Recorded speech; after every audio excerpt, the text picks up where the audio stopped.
Hello नमस्कार दोस्तों, स्वागत है आप सभी का आपके अपने YouTube channel foundation coaching classes में। तो फ्रेंड्स, कैसे हो आप लोग?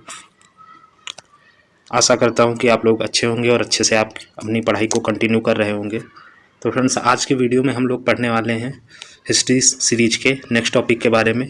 तो पिछले वीडियो में हम लोगों ने अंग्रेज़ों का जो आगमन था और भी यूरोपीय कंपनियों का आगमन था उनके बारे में पढ़ा था।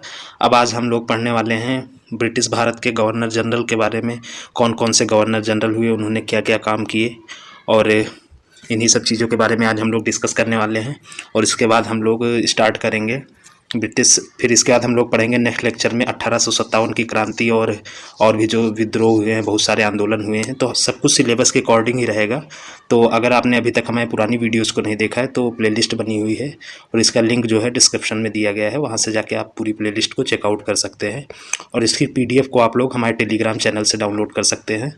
तो फ्रेंड्स, जैसा कि आप लोगों को पता होगा कि PET की जो एग्ज़ाम डेट है वो 16 अक्टूबर अनाउंस है। तो अभी तो इसका कोई अपडेट नहीं आया है, तो हम लोगों को इसी के हिसाब से तैयारी करनी है। तो अब आपके पेपर में ज़्यादा टाइम नहीं बचा हुआ है, लगभग 1 महीने का समय आप लोगों के पास है।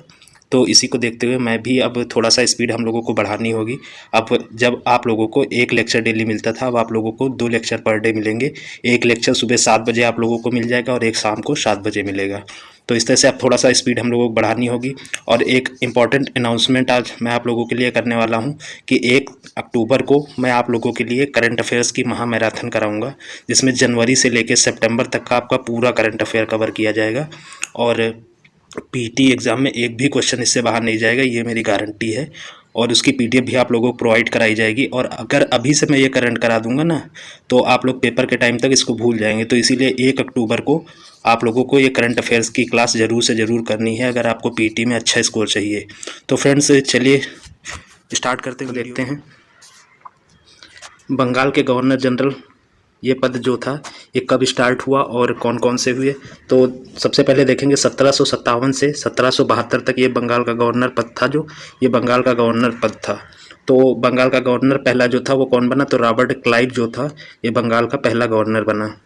इसमें आप लोग थोड़ा सा ध्यान दीजिएगा, क्योंकि ये गवर्नर है, अभी आगे गवर्नर जनरल आएंगे, फिर भारत के गवर्नर जनरल आएंगे, तो इसमें थोड़ा सा कन्फ्यूजन है, इसको आप लोग ध्यान से पढ़िएगा। ये बंगाल का गवर्नर था रॉबर्ट क्लाइव पहला। 1765 से 1767 2 साल तक रहा। तो इसके कार्य क्या क्या थे, तो बंगाल का प्रथम गवर्नर था और इसने बंगाल में द्वैध शासन की स्थापना की। और 1757 का युद्ध जो है आप लोगों को मैंने पीछे बताया, प्लासी का युद्ध था, ये इसी ने लड़ा था, रॉबर्ट क्लाइव के नेतृत्व में लड़ा गया था। फिर उसके बाद क्या हुआ, उसके बाद आए वॉरेन हेस्टिंगस। यहाँ से आप लोगों का शुरू होता है। वॉरेन हेस्टिंगस आए जो, तो ये भी कुछ दिनों तक बंगाल के गवर्नर रहे, लेकिन उसके बाद 1773 का जो रेगुलेटिंग एक्ट आया था इसी के काल में आया था। और जो रेगुलेटिंग एक्ट था 1773 का, इसके तहत जो बंगाल का गवर्नर था उसको बंगाल का गवर्नर जनरल कहा जाने लगा। मतलब बंगाल के गवर्नर पद को बंगाल के गवर्नर जनरल पद में कन्वर्ट कर दिया गया। तो अगर आप लोगों से पूछा जाए कि बंगाल का प्रथम गवर्नर जनरल कौन था, तो आप लोग आंसर देंगे वॉरेन हेस्टिंगस था। फिर उसके बाद नेक्स्ट पॉइंट है पिट्स इंडिया एक्ट, इसी के साथ काल में आया था। कंपनी के कार्यों को नियंत्रित करना और प्रशासनिक कार्यों को मान्यता देना, ये पिट्स इंडिया एक्ट था जो ये वॉरेन हेस्टिंगस के समय आया था। और उसके बाद इसके शासनकाल में कोलकाता में प्रथम सुप्रीम कोर्ट का गठन हुआ था। तो कोलकाता में प्रथम सुप्रीम कोर्ट का जो गठन हुआ था वो वॉरेन हेस्टिंगस के समय हुआ था। और इसके जो पहले प्रथम जो कोलकाता सुप्रीम कोर्ट था, जो इसके प्रथम मुख्य न्यायाधीश कौन थे, ये आप लोगों से पूछा जाता है। तो इसका आंसर होगा एलिजा इम्पे।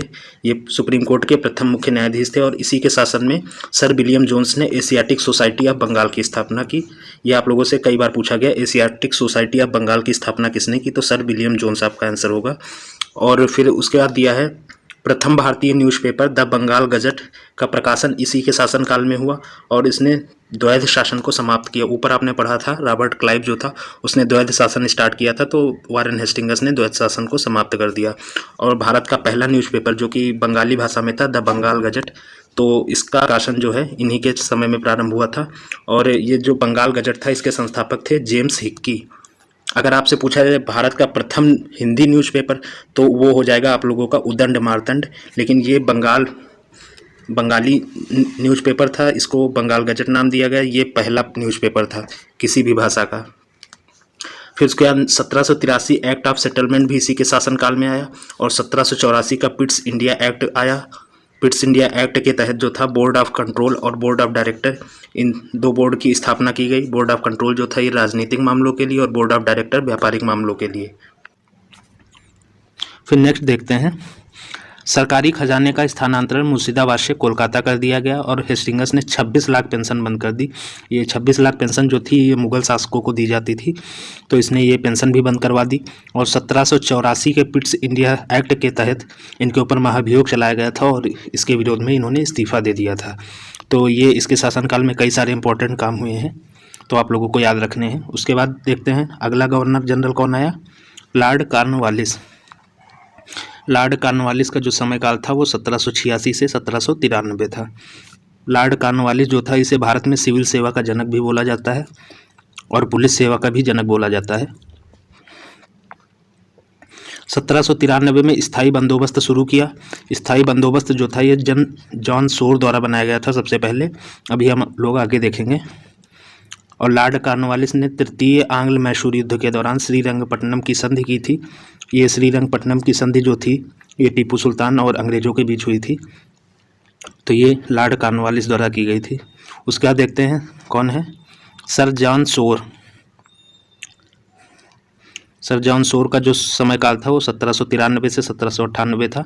इनके समय में खारदा का युद्ध मराठा और निजामों के बीच हुआ था और इन्होंने हस्तक्षेप की नीति अपनाई थी। तो कुछ जो गवर्नर जनरल हैं उनके ज़्यादा कार्य नहीं है इम्पोर्टेंट, तो हम लोग जल्दी जल्दी देखेंगे। लॉर्ड वेलेस्ली जो है ये आपका काफ़ी इंपॉर्टेंट है। 1798 से 1805 इसका समयकाल रहा और इसे बंगाल का शेर कहा जाता था।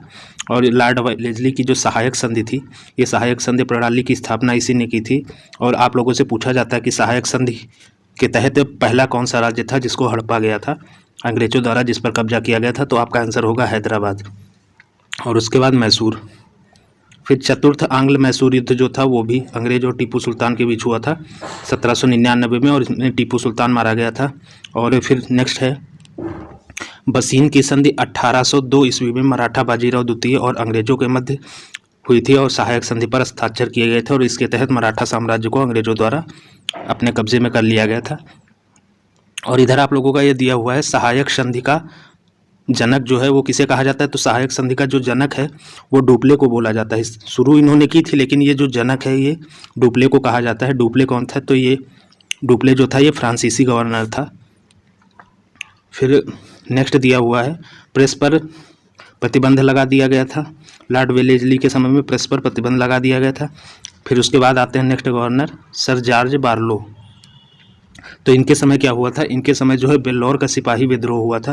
ये मैं आप लोगों को आगे जो स्वतंत्रता संग्राम 1857 की क्रांति है उस लेक्चर में आप लोगों को पढ़ाऊँगा वेल्लोर का सिपाही विद्रोह क्या था। तो ये इनके जॉर्ज बार्लो के समय हुआ था। फिर उसके बाद आते हैं लॉर्ड मिंटो। लॉर्ड मिंटो का समयकाल है 1807 से 1813 और इनके समय में अमृतसर की संधि हुई थी। तो ये अमृतसर की संधि जो थी ये पंजाब के महाराजा रंजीत सिंह और लॉर्ड मिंटो के बीच हुई थी। फिर उसके बाद आते हैं लॉर्ड हेस्टिंग्स। ये इनके समय में रैयतवाड़ी व्यवस्था शुरू की गई थी टॉमस मुनरो के द्वारा।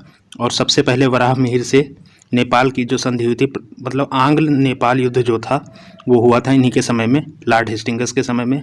और संगोली की संधि हुई थी 1816 में, ये अंग्रेजों और नेपाल के राजा के बीच हुई थी।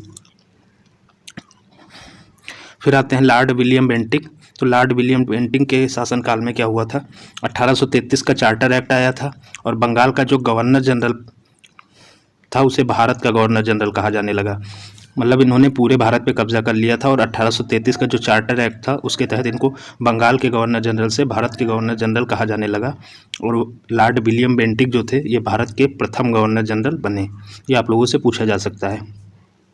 वारेन हेस्टिंग्स जो था वो बंगाल का प्रथम गवर्नर जनरल था और ये भारत के प्रथम गवर्नर जनरल कौन थे, तो लॉर्ड विलियम बेंटिक थे। फिर नेक्स्ट है राजा राम मोहन राय के साथ मिलकर सती प्रथा पर बैन लगाया 1829 में। और 1829 में ही राजा राम मोहन राय ने ब्रह्म समाज की स्थापना की थी। ये आप लोगों से पूछा जाता है ब्रह्म समाज की स्थापना कब हुई थी, तो 1829 में हुई थी। और 1835 में कलकत्ता में मेडिकल कॉलेज की स्थापना की और स्लीमान की मदद से ठगी प्रथा का उन्मूलन किया। तो लॉर्ड बेंटिक ने बहुत सारे अच्छे काम भी किए थे, सती प्रथा और ठगी प्रथा बंद की थी और मेडिकल कॉलेज की स्थापना की थी। तो कई सारे अच्छे काम भी किए थे और ये आप लोगों के लिए इम्पोर्टेंट भी है। उसके बाद आते हैं चार्ल्स मेटकाफ। इन्हें प्रेस का भारतीय प्रेस का मुक्तिदाता बोला जाता है, क्योंकि जो पीछे अभी आप लोगों को मैंने बताया प्रेस पे जो बैन लगा था वो इसने हटा दिया था, प्रेस को स्वतंत्रता प्रदान की थी, तो इसलिए इसको भारतीय प्रेस का मुक्तिदाता भी बोला जाता है, चार्ल्स मेटकाफ को। फिर उसके बाद आते हैं एलन बैरो, लॉर्ड एलन बैरो। इन्होंने क्या किया था, 1843 में दास प्रथा का अंत किया था। बस यही इनके शासनकाल में इम्पोर्टेंट है। उसके बाद आते हैं लॉर्ड हार्डिंग। तो लॉर्ड हार्डिंग के समय में हुआ था प्रथम आंग्ल सिख युद्ध हुआ था, और जो नर बलि होती थी उस पर प्रतिबंध लगाया गया था। फिर आते हैं लॉर्ड डलहौजी। इनके शासनकाल में बहुत सारे अच्छे कार्य भी हुए और कई सारे इंपॉर्टेंट कार्य हुए, तो इनके बारे में हम लोग डिटेल से पढ़ेंगे। इनका जो समयकाल था 1848 से 1856 था।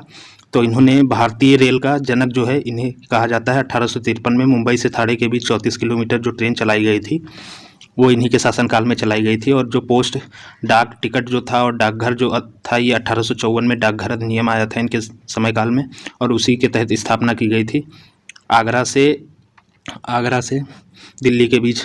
और इसी के समय में डाक टिकट प्रचलित किए गए थे, और उच्च पदों के लिए प्रतियोगिता परीक्षाओं का संचालन जो है वो लॉर्ड डलहौजी के समय किया गया था। सत्येंद्रनाथ टैगोर जो थे ये पहले भारतीय थे जिन्होंने ICS की परीक्षा को पास किया था। इंडियन सिविल सर्विसेज जो परीक्षा होती थी इन्हीं के शासनकाल में शुरू हुई थी, और सत्येंद्रनाथ टैगोर जो थे इन्होंने ये पहले भारतीय थे जो इस परीक्षा को पास किए थे। संचार प्रणाली शुरू की गई थी आगरा से कलकत्ता के बीच। और लॉर्ड डलहौजी से सबसे ज़्यादा इंपॉर्टेंट क्वेश्चन बनता है कि डॉक्ट्राइन ऑफ लैप्स इसी का नाम है। हड़प नीति जो है इसके कई सारे नाम है, व्यपगत का सिद्धांत, डॉक्ट्राइन ऑफ लैप्स, हड़प नीति, ये सभी इसी को बोला जाता है। तो हड़प नीति की शुरुआत जो है वो लॉर्ड डलहौजी के समय हुई थी। और हड़प नीति के तहत आप लोगों से जो शहर अंग्रेजों द्वारा कब्जे में किए गए थे उनके बारे में पूछा जाता है। तो जो पहला राज्य था वो सतारा था। सतारा के बाद संभलपुर, फिर उदयपुर, फिर झांसी, ये सभी राज्य जो थे हड़प नीति के तहत हड़प लिए गए थे। और एक क्वेश्चन आपसे और पूछा जाता है, जो अवध था, अवध का क्षेत्र, ये कुशासन का आरोप लगा के छीना गया था। तो ये किसने छीन लिया था, लॉर्ड डलहौजी ने, अवध पर कुशासन का आरोप लगाकर। फिर उसके बाद आते हैं लॉर्ड कैनिंग। लॉर्ड कैनिंग का जो समय था 1856 से 1862 था, और इसी के समय में 1857 की क्रांति हुई थी। लॉर्ड कैनिंग उस समय भारत का गवर्नर जनरल था 1857 की क्रांति के समय। 1857 का विद्रोह इसी के शासनकाल में हुआ, और कैनिंग को भारत का प्रथम वायसराय, क्योंकि 1857 की क्रांति जो हुई थी उसके बाद क्या हुआ था, उसके बाद जो कंपनी का शासन था भारत में चल रहा था वो ब्रिटिश साम्राज्य, ब्रिटिश सरकार के अधीन हो गया था। और ब्रिटिश की जो महारानी थी वो ब्रिटिश की महारानी के हाथों चला गया था जो कंपनी का शासन था। तो जो भारत का गवर्नर जनरल पद था तो उसको जो भारत का प्रथम वाइसराय पद में कन्वर्ट कर दिया गया था। तो मतलब वही जो था भारत का गवर्नर जनरल पद चेंज किया गया था, बाकी तो सब वही था। और इसी के तहत वाइसराय पद की शुरुआत की गई थी, और भारत में भारत का सचिव पद की भी शुरुआत की गई थी कंपनी के शासन को जब अंत किया गया था और ब्रिटिश महारानी के शासन में। फिर उसके बाद देखते हैं नेक्स्ट आईपीसी की स्थापना। आईपीसी क्या होता है, इन भारतीय दंड संहिता जिसे बोला जाता है उसे आईपीसी बोलते हैं इंग्लिश में शॉर्ट में। तो आईपीसी जो है भारतीय दंड संहिता की स्थापना भी इन्हीं के समय हुई थी। हड़प नीति जो थी उसे समाप्त कर दिया गया था, और विधवा पुनर्विवाह एक्ट लाया गया, और इंडियन हाई कोर्ट एक्ट पारित हुआ, और उसके तहत बम्बई, कलकत्ता और मद्रास में 3 हाई कोर्ट की स्थापना की गई थी, और भारत सचिव पद को सृजित किया गया था। अभी आप लोगों को मैंने बताया भारत सचिव पद जो था 1858 में इसी के समय में सृजित किया गया था। फिर उसके बाद आते हैं लॉर्ड मायो। लॉर्ड मायो जो थे इनके समय में सबसे इंपॉर्टेंट काम क्या हुआ था, जनगणना की शुरुआत हुई थी। अगर आपसे पूछा जाए भारत में प्रथम जनगणना की शुरुआत किसके शासनकाल में हुई थी, तो लॉर्ड मायो के। लेकिन अगर पूछा जाए भारत में सुव्यवस्थित जनगणना कब हुई थी, तो वो आप लोगों का लॉर्ड रिपन हो जाएगा 1881 में। तो 1872 में इन्होंने जनगणना की शुरुआत की, और अंडमान में अफगानों ने इनकी हत्या कर दी थी। आप लोगों से पूछा जाता है कि ऐसा कौन सा ब्रिटिश भारत वायसराय था जिसकी हत्या एक अपराधी ने की थी जो कि ऑलरेडी जेल में था। तो ये लॉर्ड मायो जो था इसकी हत्या कर दी गई थी, और भारतीय जनगणना 1872 में इसके समय में हुई थी। फिर उसके बाद आते हैं लॉर्ड लिटन। लॉर्ड लिटन थे जो इनके समय में वर्नाक्यूलर प्रेस एक्ट और प्रथम दिल्ली दरबार का आयोजन किया गया था। फिर लॉर्ड रिपन जो थे, लॉर्ड रिपन भारत के उद्धारक की संज्ञा इसे दी जाती है लॉर्ड रिपन को। और नियमित जनगणना जो थी सुव्यवस्थित वो 1881 में लॉर्ड रिपन द्वारा शुरू की गई थी। और ऊपर अभी जो लॉर्ड लिटन द्वारा वर्नाक्यूलर प्रेस एक्ट शुरू किया गया था उसको समाप्त कर दिया गया, और स्थानीय स्वशासन की शुरुआत हुई थी। और इसके समय में इल्बर्ट बिल पास किया गया था, जिसके तहत भारतीयों को यूरोपियन कोर्ट में जज बनने का अधिकार प्राप्त हुआ था। और क्या हुआ था, बाल श्रम पर रोक लगा दी गई थी और प्रथम फैक्ट्री अधिनियम 1881 लाया गया था। फिर उसके बाद आते हैं लॉर्ड डफरिन। लॉर्ड डफरिन जो थे, इसके शासनकाल में 1885 में भारतीय राष्ट्रीय कांग्रेस की स्थापना की गई थी। तो भारतीय राष्ट्रीय कांग्रेस की स्थापना 1885 में किसके द्वारा की गई थी, तो ए.ओ. ह्यूम थे। ये उसी समय ब्रिटिश अधिकारी थे, ए.ओ. ह्यूम, इन्हीं के द्वारा की गई थी भारतीय राष्ट्रीय कांग्रेस की स्थापना। फिर उसके बाद आते हैं लॉर्ड कर्जन। लॉर्ड कर्जन का सबसे इंपॉर्टेंट काम आप लोगों को ये पूछा जाता है, बंगाल का विभाजन किसके समय में हुआ था, तो लॉर्ड कर्जन के समय में हुआ था। 19 जुलाई 1905 को बंगाल का विभाजन किया गया था। ऐतिहासिक इमारतों के संरक्षण के लिए भारतीय पुरातत्व विभाग की स्थापना की गई थी और भारतीय विश्वविद्यालय अधिनियम लाया गया और सिंचाई आयोग, पुलिस आयोग की स्थापना और द्वितीय दिल्ली दरबार का आयोजन इसके शासनकाल में हुआ था। और गोपाल कृष्ण गोखले जो थे, ये गांधी जी के राजनीतिक गुरु माने जाते हैं। तो गोपाल कृष्ण गोखले द्वारा इसे दूसरा औरंगजेब की संज्ञा दी गई थी। ये आप लोगों से पूछा जा सकता है। लॉर्ड हार्डिंग द्वितीय, उसके बाद आते हैं तो लॉर्ड हार्डिंग द्वितीय जो थे, इसके समय में जो बंगाल का विभाजन जो अभी 1905 में किया गया था, उसे 1911 में रद्द कर दिया गया और भारत की राजधानी को कलकत्ता से दिल्ली स्थानांतरित किया गया। और प्रथम विश्व युद्ध की शुरुआत जो थी वो भी इसी के समय में हुई थी। फिर उसके बाद देखते हैं लॉर्ड चेम्सफोर्ड। लॉर्ड चेम्सफोर्ड जो था, इसका समयकाल 1916 से 1921 था। इसके समय में सबसे इंपॉर्टेंट घटना क्या हुई थी, तो रोलेक्ट एक्ट जो है 1919 में इसी के समय में आया था। रोलेक्ट एक्ट को काला कानून भी बोला जाता है। और 3 अप्रैल 1919 को जलियांवाला बाग हत्याकांड इसी के शासनकाल में हुआ। और 1919 में मार्टेग्यू चेम्सफोर्ड सुधार लाया गया और असहयोग आंदोलन की शुरुआत हुई। ये आप लोगों का काफ़ी इंपॉर्टेंट है, क्योंकि इसके कार्य जो हैं सभी इंपॉर्टेंट है, आप लोगों से पूछे जाते हैं। तो ये इतनी घटनाएं जो हैं लॉर्ड चेम्सफोर्ड के समय में हुई थी। और उसके बाद लॉर्ड रीडिंग जो था, लॉर्ड रीडिंग के समय में क्या हुआ था, तो चौरा चौरी की घटना हुई थी 5 फरवरी 1922 को। और काकोरी रेल षड्यंत्र केस हुआ था और भारत में सिविल सेवा की परीक्षा का आयोजन किया गया था। ये 3 काम ये भी बहुत इंपॉर्टेंट हैं, तो ये भी आप लोगों को याद रखना है। चौरी चौरा कांड घटना जो हुई थी वो 5 फरवरी 1922 को हुई थी। ये डायरेक्टली आप लोगों से पूछा जाता है। चौरी चौरा जो है ये गोरखपुर में आप लोगों का पड़ता है। फिर उसके बाद आते हैं लॉर्ड इरविन। लॉर्ड इरविन के समय क्या हुआ था, तो साइमन कमीशन जो है वो भारत आया था 1928 में और संविधान निर्माण हेतु प्रथम गोलमेज सम्मेलन की शुरुआत हुई थी।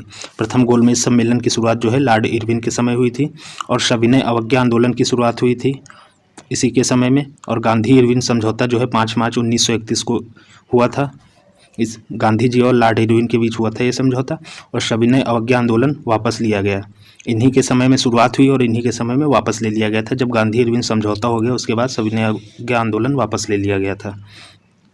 फिर उसके बाद आते हैं लॉर्ड वेलिंगटन। लॉर्ड वेलिंगटन के समय क्या हुआ था, भारत सरकार अधिनियम पास हुआ था। भारत सरकार अधिनियम 1935, इसको आप लोग ध्यान रखिएगा, ये बहुत ही इंपॉर्टेंट अधिनियम है। 1935 का अधिनियम जो है भारत शासन का अधिनियम, और इसी के समय में आया था और इसी के तहत म्यांमार को भारत से अलग किया गया था। ये आप लोगों से पूछा जा सकता है कि म्यांमार को भारत से कब अलग किया गया था, तो 1935 में ही अलग किया गया था जब भारत शासन अधिनियम आया था। और द्वितीय व तृतीय गोलमेज सम्मेलन जो था इसका आयोजन इसी के शासनकाल में हुआ था। आप लोगों से पूछा जाता है कि गांधी जी ने कौन से गोलमेज सम्मेलन में भाग लिया था, तो गांधी जी ने सिर्फ द्वितीय गोलमेज सम्मेलन में भाग लिया था, बाकी किसी में नहीं गए थे। और गांधी और अंबेडकर के बीच में जो समझौता हुआ था उसे पूना पैक्ट बोला जाता है। पूना समझौता 1932 में हुआ था, वो भी इसी के समय में हुआ था, लॉर्ड वेलिंगटन के समय में। फिर उसके बाद आते हैं लॉर्ड लिनलिथगो। इनका समय जो था 1936 से 1943 था। इनके समय में क्या हुआ, 1942 में क्रिप्स मिशन भारत आया था और भारत छोड़ो आंदोलन 1942 में इसकी शुरुआत की गई थी। और द्वितीय विश्व युद्ध की शुरुआत भी लॉर्ड लिनलिथगो के समय हुई थी और पहली बार चुनाव कराए गए थे। और 8 अगस्त 1940 को ब्रिटिश संसद ने अगस्त प्रस्ताव पारित किया था। अगस्त प्रस्ताव आप लोगों से पूछा जाता है कि कब पारित हुआ था, तो 8 अगस्त 1940 को हुआ था और प्रथम बार 1940 में पृथक पाकिस्तान की मांग की गई थी। फिर आते हैं लॉर्ड वेवेल। लॉर्ड वेवेल के समय क्या हुआ था, शिमला समझौता हुआ और कैबिनेट मिशन 1946 में आया था। कैबिनेट मिशन में आप लोगों से पूछा जाता है कितने लोग सदस्य थे, तो 3 लोगों की ये कमेटी थी कैबिनेट मिशन, और 1946 में भारत आई थी। जून 1947 में तत्कालीन प्रधानमंत्री क्लीमेंट एटली ने जून 1947 में भारत को आज़ाद करने की घोषणा की थी। और लॉर्ड माउंटबेटन उसके बाद आते हैं, सबसे अंतिम ब्रिटिश गवर्नर। तो भारत के अंतिम वायसराय भारत के अंतिम वायसराय और प्रथम स्वतंत्र भारत के गवर्नर जनरल कौन थे? ये आप लोगों से बहुत ही इंपॉर्टेंट क्वेश्चन है, पूछा जाता है। इसमें बच्चे कंफ्यूज भी बहुत ज़्यादा होते हैं। तो भारत के अंतिम वायसराय जो थे और प्रथम स्वतंत्र भारत के गवर्नर जनरल जो थे वो लॉर्ड माउंटबेटन थे। और 18 जुलाई 1947 ब्रिटिश संसद में भारत पाक का विभाजन जो बिल था वो इन्हीं के समय में पास हुआ था, 18 जुलाई 1947 को। और इसी के तहत 14 अगस्त को पाकिस्तान को भारत से पृथक करके एक स्वतंत्र देश घोषित कर दिया गया था 14 अगस्त को। और 15 अगस्त 1947 को इन्हीं के समय में भारत को स्वतंत्र घोषित किया गया था। और उसके बाद हमारे सबसे लास्ट आते हैं सी राजगोपालाचारी। ये भारत के स्वतंत्रता के बाद भारत के प्रथम भारतीय गवर्नर जनरल थे, या प्रथम भारतीय गवर्नर जनरल थे और अंतिम भी यही थे, क्योंकि उसके बाद जो था वो गवर्नर जनरल का पद समाप्त कर दिया गया था। और 26 जनवरी 1950 को जब संविधान बनकर तैयार हुआ था, भारत गणतंत्रात्मक राज्य देश बन गया था, तो उसके बाद जो है गवर्नर जनरल का पद समाप्त करके राष्ट्रपति का पद शुरू किया गया था। और सी राजगोपालाचारी जो थे ये अंतिम भारतीय गवर्नर जनरल थे और प्रथम भारतीय गवर्नर जनरल भी यही थे। तो इस तरह से ये सारे गवर्नर जनरल आप लोगों के इस वीडियो में कवर हो गए हैं। इसके बाद हम लोग बात करेंगे, जो अगला टॉपिक है हम लोग नेक्स्ट वीडियो में करेंगे। इस वीडियो में काफ़ी लंबी हो गई है। ब्रिटिश का सामाजिक एवं आर्थिक प्रभाव, उसके बाद 1857 की क्रांति और कौन कौन से विद्रोह हुए, कौन कौन सी क्रांतियाँ हुई, इन सब चीज़ों के बारे में हम लोग पढ़ेंगे। और कौन कौन से अधिनियम आए, तो ये सब मैं आप लोगों का नेक्स्ट वीडियो में कवर करूँगा। और इसके बाद हम लोग ज्योग्राफी पढ़ेंगे, फिर इकोनॉमिक्स पढ़ेंगे। तो इस तरह से बहुत जल्दी आप लोगों का सिलेबस कंप्लीट हो जाएगा। मैं चाह रहा हूँ कि जल्दी से जल्दी सिलेबस कंप्लीट हो जाए और आप लोगों को रिवीजन का समय मिल जाए। तो फ्रेंड्स, मिलते हैं नेक्स्ट वीडियो में, तब तक के लिए थैंक्स फॉर वॉचिंग।